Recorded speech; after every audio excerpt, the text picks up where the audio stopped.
Okay, welcome to EED255, Portfolio Development and Writing for the Professional. We are going to talk about the requirements that we will be starting with. So first of all, welcome.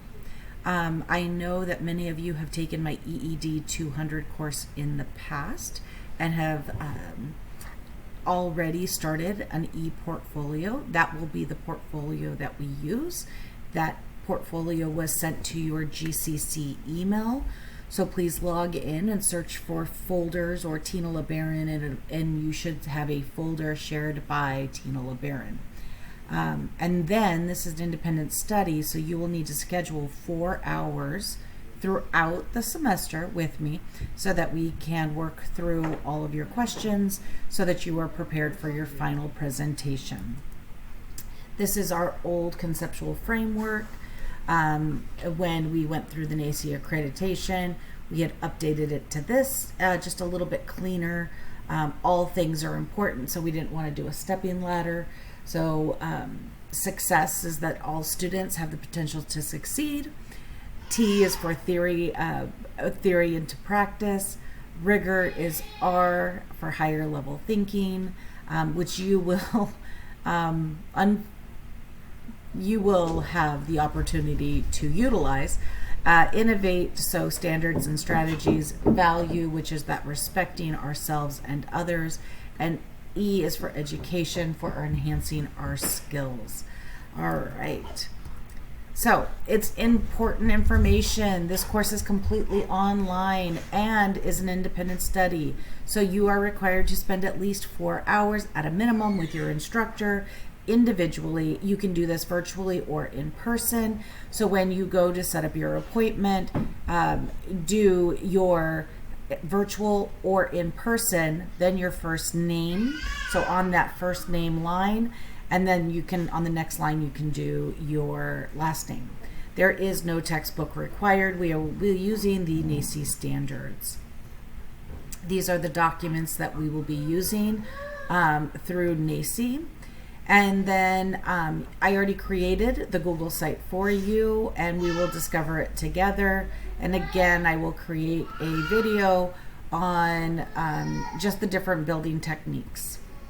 So we are going to start with Standard 7, which seems backwards, but for a good reason. So Standard 7A, Component 7A, is opportunities to observe children in at least two of 3 early childhood program groups. So birth to age 3, 3 to 5, 5 to 8. And then the other one is opportunities to observe and practice in at least 2 of the 4 main types. So early school, child care centers, family home-based care centers, or Head Start. I do apologize about the dogs. So those are the areas, right? So what's an artifact? Because you're going to be hearing artifact a lot. And an artifact is any image or document that represents the standard that you are going to talk about. So what is required? So everybody is going to start finding an artifact and then writing up or doing a write-up to that artifact. You're going to talk about the standard, you're going to talk about the name and description, you're going to talk about the rationale and the reflection. So for an example, for Standard 7, we are going to pull an image of either, there was a portfolio, it's a book portfolio that you might have done in EED 260 or 261. Every semester we do a certificate of completion for your internship hours, or maybe you have an image of the outside of the location that you completed your internship hours, right? So that would be your artifact, one of those 3 examples. And then your write-up is that you would add the standard and the component. So for an example, if it was me and I wanted to talk about 7A, right? Then I would say, okay, I did my internship at my place of employment, and I had the opportunity to work with birth through age 3 the first go around, right? So I was in an infant room, a toddler room, or a 2-year-old room. And yes, toddlers can be ones or twos, but just making sure. Then I would say 1A would be, 1A would be my selection. Or if I was at a family and home-based childcare setting, maybe I would say 7B, right? So we'll talk about those differences here. A lot of people talk about 7A because we have you guys do them in 2 different age groups, but some of you might be in a Head Start, so it is different. All right, so the name of artifact and description, so you would choose A or B, depending on which one you want to write to.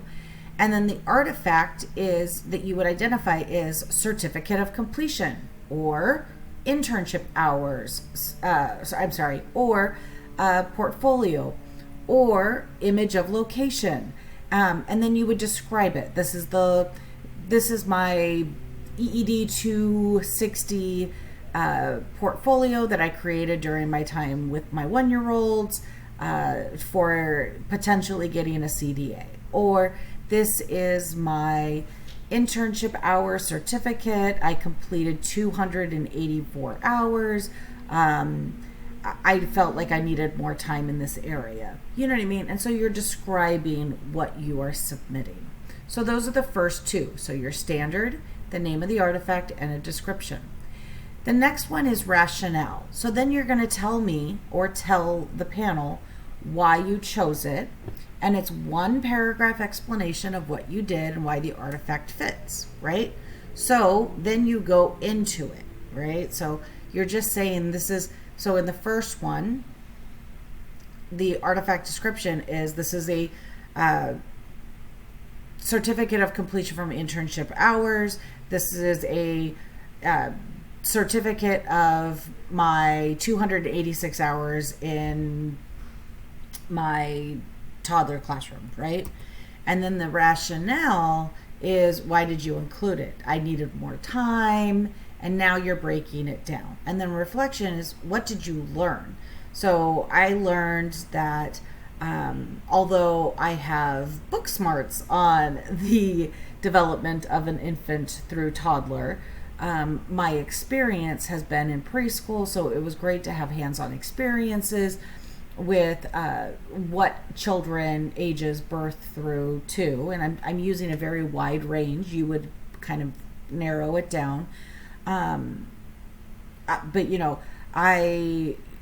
to have experienced teachers demonstrate how to incorporate different levels of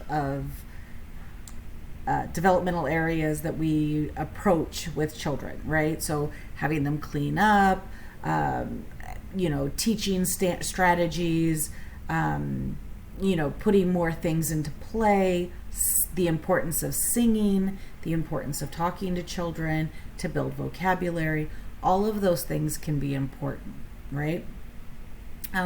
You can talk about the importance of having multiples of items so that the children are in less distress and stops arguments or can minimize arguments in a classroom. But all of those things are great in your reflection. Your rationale really is 1 paragraph of why you chose it. And I started giving you examples when we talked about the description. So either way, okay? I think this is a good start. So first, find your portfolio. Second, you can start playing around on your portfolio, but there will be an intro meeting, and it's on the home page. I suggest everyone goes. I will be putting this in the announcements as well as in the modules so that everyone has a place to go back and view it. Thank you.